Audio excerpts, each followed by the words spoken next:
Les Africains sont déçus de l'Union africaine. Ils sont déçus de la CEDEAO. Ils sont déçus de la CEMAC. Toute mascotte au service d'intérêts étrangers est incapable de résoudre les crises africaines. Tenez, la CEDEAO, créée depuis 1975, a été incapable de construire une force commune pour combattre le terrorisme.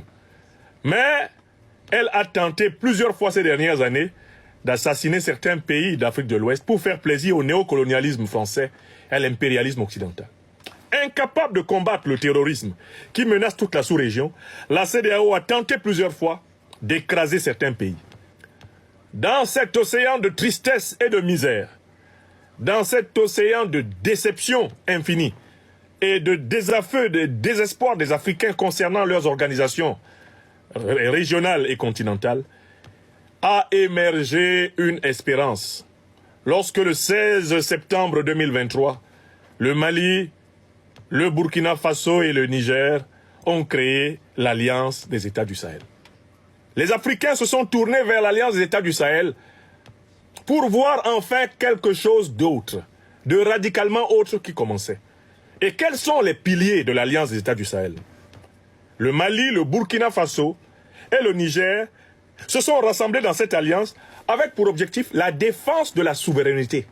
C'est-à-dire du droit des peuples africains à disposer d'eux-mêmes, des États africains, d'être les seuls et uniques décideurs de l'orientation de leur destin. Deuxième élément fondamental de l'Alliance des États du Sahel, ce sont des États qui ont décidé que le partenariat stratégique, le partenariat géopolitique, géostratégique international des États africains ne serait plus dicté par les anciennes puissances coloniales comme la France, ou comme l'Union européenne, ou comme les États-Unis ou la Grande-Bretagne, mais seront décidés souverainement par les États africains eux-mêmes. Troisième principe fondamental de l'Alliance des États du Sahel, le principe de la défense des intérêts vitaux des peuples africains. La défense des intérêts vitaux.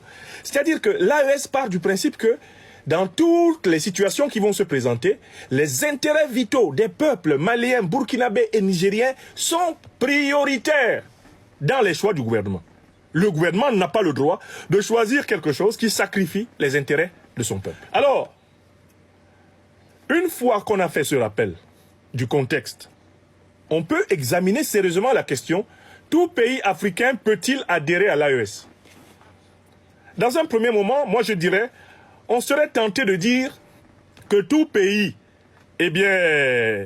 tout pays africain a la possibilité d'adhérer à l'AES. Pourtant, ce que je vais vous montrer, c'est qu'en fait, de mon point de vue, il n'est pas vrai que tout pays africain peut adhérer à l'AES. En réalité, pour être membre de l'AES, il faudrait se demander si le pays concerné remplit les conditions que les 3 pays fondateurs de l'AES ont remplies pour se rassembler. Un pays dont le gouvernement et l'armée sont sous le contrôle des puissances de l'OTAN ne peut pas adhérer à l'AES. Deuxième élément important. Pour adhérer à l'AES, il faudrait qu'on soit un pays qui a reconquis sa liberté de choix stratégique, de choix de partenaires stratégiques. Un pays qui ne peut pas librement coopérer avec la Chine, avec la Russie, sans devoir obéir aux oukases des pays de l'OTAN, ne peut pas adhérer à l'AES. Un pays qui est l'ami de tout le monde ne peut pas adhérer à l'AES parce que l'AES n'est pas l'ami de tout le monde. Troisièmement, quand vous adhérez à l'AES, vous adhérez au principe de la défense des intérêts vitaux de votre peuple. Les intérêts de votre peuple passent avant les intérêts d'une quelconque puissance autre. Et donc, par conséquent, vous ne pouvez plus être compatible avec tout le monde quand vous adhérez à l'AES. Car cette adhésion suppose que vous vous engagez dans le combat pour la décolonisation réelle de l'Afrique. C'est une adhésion combattante. C'est une adhésion de résistance. C'est une adhésion de libération. J'entends parler, par exemple, le Togo. J'entends parler maintenant de plus en plus du Ghana. J'entends parler de plus en plus du Tchad. Voilà 3 pays qui doivent se poser les questions suivantes. Avons-nous choisi, dans tous les domaines, avons-nous choisi d'aller vers la souveraineté? Les pays de la CEDEAO, de l'Union africaine, qui ont de la sympathie pour l'AES, mais ils peuvent passer, on va dire, des alliances souples avec l'AES. Ils peuvent passer des conventions avec l'AES.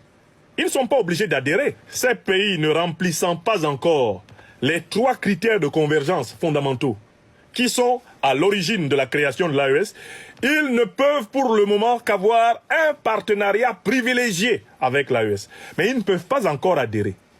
Ce serait une faute, à la fois, à mon sens, des dirigeants de l'AES et en fait une forfaiture de la part des dirigeants de ces pays qui n'ont pas encore rempli les critères d'organiser une adhésion dans des conditions non remplies. Donc, je conclus en disant, tout pays africain ne peut pas être membre de l'AES. Pourquoi? Parce que tous les pays africains n'ont pas choisi la politique de la trilogie. Souveraineté, liberté de partenariat stratégique, défense des intérêts vitaux.